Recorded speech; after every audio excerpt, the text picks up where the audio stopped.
Hi guys, let's check out number 7, which is a cosecant problem. We know cosecant is sine's reciprocal, so we're going to pretend this is sine. Y equals sine 2x plus pi over 3 minus 1. So I notice first of all it has a vertical shift down 1. So this will be my new midline and vertical shift down 1. I also notice that it has a horizontal shift, negative pi over 3. So my phase shift, negative pi over 3. So that's shifting negative 60 and down 1. So where sine would normally start here at the origin, I'm going to take it and shift it 60 to the left and down 1. So this is kind of a guesstimate, but it's good enough. Okay, so now, how far apart would my points be spaced? Well, let's find the period first. We know to find the period, we take 2 pi divided by b. In this case, b is 2, so 2 pi divided by 2 is pi. So this is going to be kind of squished a little bit in that instead of taking 360 degrees to see the entire cycle, I'm going to see one cycle in pi or 180 degrees. Okay, now how are they going to be spaced? So normally the sine values or the points are spaced 90 apart. But if I take 90 and I divide it by b, I get 45 apart. So my points are 45 apart. So maybe I need a calculator to help me out a little bit. If I'm starting at negative 60 and I add 45 to that, my next point would be negative 15. So at negative 15, and again, it's a guesstimate, negative 15, I would be above my midline. And if I add 45 again, that would give me 30. So at 30 degrees, I would be back on and add 45 again. Now, each one of these spaces, you know, this is 45, 45, 45. So if you're not wherever you are on that space, if you just move consistently, so like 45 would be here-ish, 45 back on the line, 45 above, move 45 and be on the line, move 45 below the line, on the line, above the line, and so on. And then we go backwards, and we're going to do the same thing. You're just being consistent in the way you move. Above, on, below, on, and above. Now this would be, of course, this is sine. Remember, we're not really after sine, we're really after cosecant. So where sine intersects the midline, cosecant will have a vertical asymptote. Okay, I'm going to finish drawing these, but not take our time. Okay, good enough. Now where sine has a parabola up, cosecant would have a parabola down, and vice versa. Reciprocal functions, we're doing the reciprocal. Where it goes up, we go down. Where sine goes down, cosecant goes up, and so on. Okay, all right, so now let's see if we can't get the domain, the amplitude, the range. So there is no amplitude. In fact, the only two that have amplitude are sine and cosine. That is it. Nothing else has amplitude because they go forever up and forever down. The domain, again, is slightly tricky. It's all reals except x cannot equal. So find a vertical asymptote.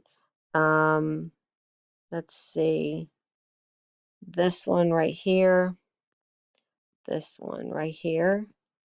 I believe that was at 30 degrees, so that's pi over 6.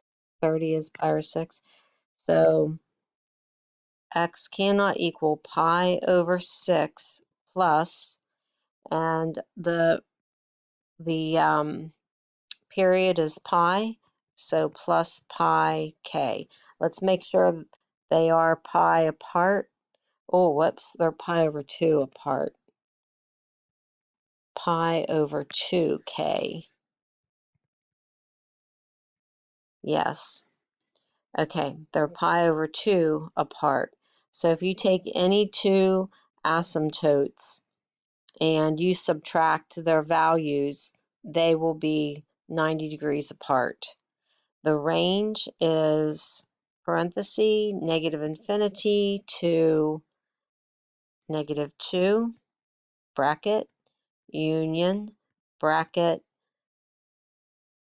0 to infinity. And you just look at your graph to get that. There is no symmetry in this one, and our midline is y equals negative 1.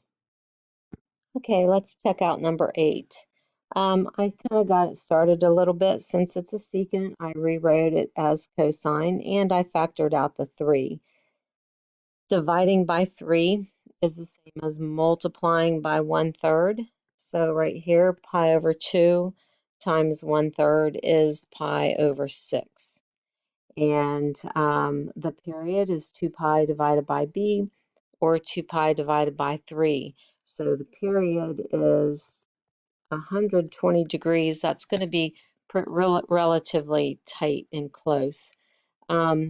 My vertical shift is up 2, and I do have a phase shift. It's positive pi over 6. So to the right, pi over 6. So let's think. Pi over 6 to the right. So I normally would start above the center line with cosine, but we're going to start pi over 6, which is positive 30 degrees to the right. So right about there. These don't have to be perfect, just, in the ballpark. Now the spacing. So normally cosine is spaced 90 degrees apart. If I divide by b, I know my points are 30 degrees apart. So if this is 30, my next point would be on the line at 60. My next point would be below at 90, on at 120, above, on at pi, below, on, above at 270, on, below, and back on at 2 pi. If we go backwards a little bit, so they're every 30 degrees, and that would put us here at 0, and negative 30, and at negative 60, and at negative 90. And so just continue the pattern.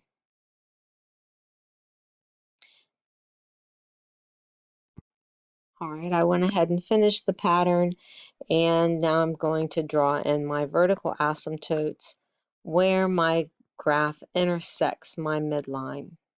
I filled in all of my vertical asymptotes, and now the last thing is to draw the secant graph. So where cosine is going up, secant will go down, and vice versa.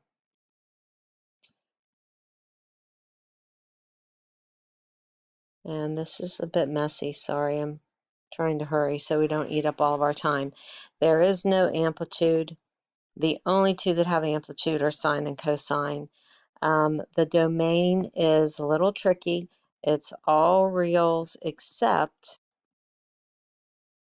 x cannot equal, pick a vertical asymptote like, oh, look at this. I notice x equals 0. So x cannot equal 0 plus, now what are they separated by? Oh dear. I definitely don't want to Skype. Anyway, they're separated by pi over 3 if you look closely. So 0 plus pi over 3k. The range is negative infinity up to 1 bracket union bracket 3 to infinity. This particular graph does not have any symmetry, and my center line is y equals 2. All right, last problem we're going to do is number 6, y equals cotangent 2x. We don't graph tangent first for these, we just graph cotangent. We know that cotangent is undefined at 0. Tangent is usually 0, 0, which makes cotangent undefined at 0. And we know the period is pi, not 2 pi, but pi divided by b. So that's pi divided by 2. So we should see one cycle every 90 degrees. Now, how far apart will they be spaced? Normally, things are spaced 90 degrees apart. If you divide by b, these are going to be 45 degrees apart. So every 45 degrees, we're going to have a vertical asymptote, then we're going to have a dot. Then we're going to have a vertical asymptote, then we're going to have a dot. Then we're going to have a vertical asymptote, and then we'll have a dot. Then a vertical asymptote, and a dot, and a vertical asymptote, and we'll go the other direction. All right, I've got all of my vertical asymptotes and dots in. The only difference in this problem is cotangent normally comes top to bottom, but that negative is going to flip it. So it's going to go bottom to top, and now it's going to look very much like tangent looks. And I'll fill these in. Remember, there is no amplitude for tangent or cotangent, secant or cosecant either. The only two that have amplitude are sine and cosine. So not applicable. The period was pi over 2. There was no phase shift on this one or vertical shift. And the domain is all reals except x cannot equal. So where is there a vertical asymptote? There's one at 0 plus pi over 2k. The range is negative to positive infinity. This graph does not have any symmetry, and the center line is y equals 0. All right, guys, have a great day. I hope this helps.